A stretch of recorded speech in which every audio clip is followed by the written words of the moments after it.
y'all, welcome back to my channel. Have you ever felt like your students are not independent enough for math stations? Because I hear this all the time from teachers that I work with as a guided math coach. And so that's what we're going to talk about today, is how to build student independence during your math station time. Math stations are part of the guided math framework where your students rotate through various activities independently while you work with a group at the small group table. I love station time because it's a great way to engage students and reinforce skills that they have previously learned. So if you're ready, give this video a big thumbs up, hit that subscribe button below, and let's dive in and get started.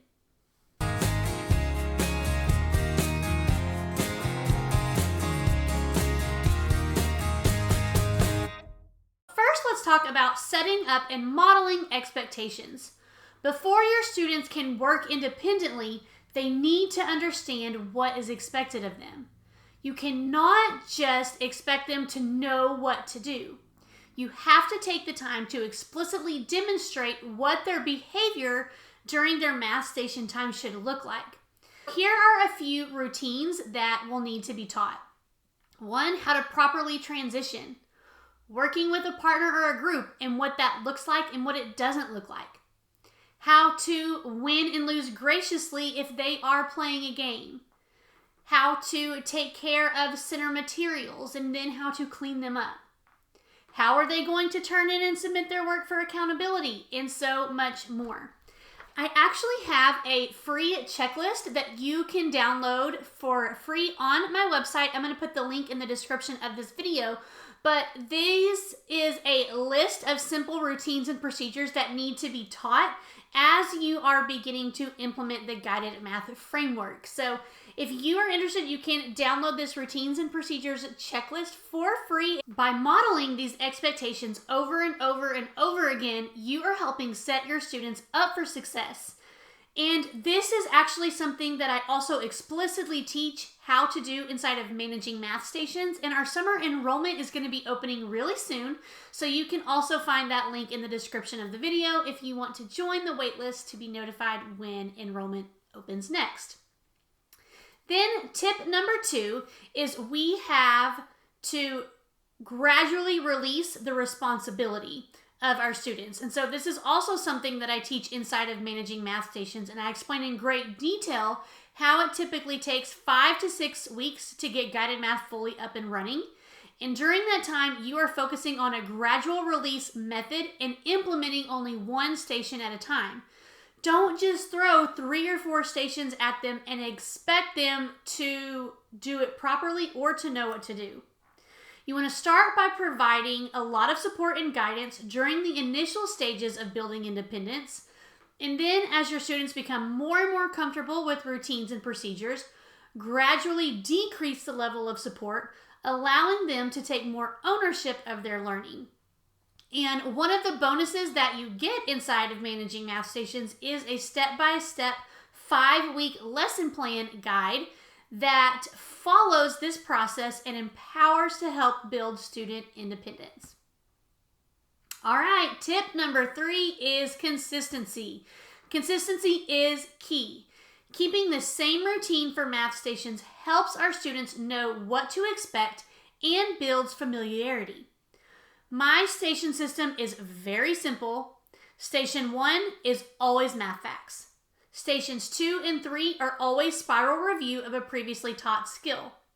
Then you have technology and the teacher table. The activities change, but the routine stays the same. This routine creates a sense of security and enables our students to focus on their task for that station. And tip number 4 is all about spiral review.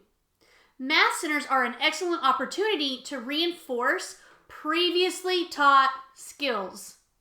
Did you catch that part? Previously taught skills.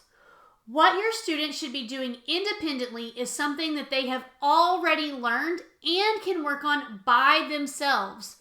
Don't include the skill that you are working on during your whole group lesson or at the small group table. Tip number 5, it's a big one, and it took me a long time to figure out. You always have those students who struggle to remember what to do or how to actually complete an activity. And I used to take my time out of my instruction time to model and explain each station for that week and how to complete it. The problem is that one, they would either forget and I would still get interrupted at the small group table, but then it hit me, student videos, and I created an entire line of second grade math centers that include student instructional videos. All kids do is they simply scan a QR code and it is going to pull up a video of me explaining what materials they need and how to complete that activity. This was a huge game changer and a big win for my math block. Another way to foster student independence is by including self-checking activities during your math station time, such as including answer keys, QR code activities, matching games, or games that allow them to check their work independently. This allows them to take ownership of their learning and make corrections on their own, which can also help promote growth mindset. Tip number 7 is to hold your students accountable. I often talk about how I do not grade math station work, but I do have them submit it to me so that I can review it. This goes back to setting those clear expectations from the beginning. Each student has a math station folder where they can keep track of their recording sheets. If you have access to student technology such as iPads or Chromebooks, have students take pictures of their work and submit them to you via 𝗕𝗪 or another learning platform. I love this because they could also use this to ask me questions and I could give them immediate feedback. My final time is to provide students with a time or a chance to reflect on their learning. Inside of their math station folder, they have a weekly reflection sheet, and each day they could jot down something that they learned or show me their level of understanding. And then they could use this as a time to tell me how partner work was going or as an opportunity to tell me anything about their independent learning. Now, I didn't check their reflection sheets each day, but I did try to check them 2 to 3 times a week, and it was so valuable to see them take credit for their own learning. And this is another thing we talk a lot about inside of managing math stations. So that's a wrap for this video. If you have any questions, just leave me a comment below. And if you're interested in checking out and learning more about managing math stations, just click on the link in the description. And I will see you guys in the next video. Have a blessed one. Bye.